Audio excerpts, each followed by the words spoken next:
রানীর অগ্নিপরীক্ষা। জমে উঠেছে তোমাদের রানী।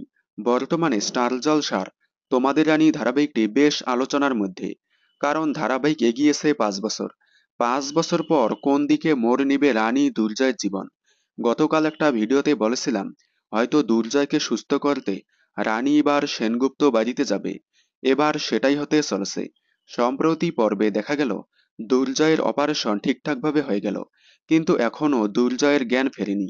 কারণ অ্যাক্সিডেন্টের ফলে চোখের বেশ কিছু নার্ভ ফ্র্যাকচার হয়ে গিয়েছে, যার কারণে দুর্জয়ের চোখের এক সাইড নষ্ট হয়ে যেতে পারে। জ্ঞান ফিরলে হয়তো চোখে দেখতে পারবে না। এটা শুনে সবাই অবাক হয়ে যায় এবং শুক্লা কাঁদতে থাকে। তখন শুক্লা ডক্টরকে বলে, আপনি কিছু একটা করুন। তারপর ডক্টর বলে, আমি সাজেস্ট করব একজন ভালো ডক্টর 24 ঘন্টা ওনার কাছে রাখার, যাতে টাইমে টাইমে ওষুধ দিতে পারে। এতে দুর্জয় খুব তাড়াতাড়ি রিকভার করতে পারবে। তারপর দেখা যায় ডক্টর রানীকেই দুর্জয়ের জন্য সাজেস্ট করে। এবার রানী দুর্জয়ের কাছাকাছি থেকে দুর্জয়কে সুস্থ করে তুলবে।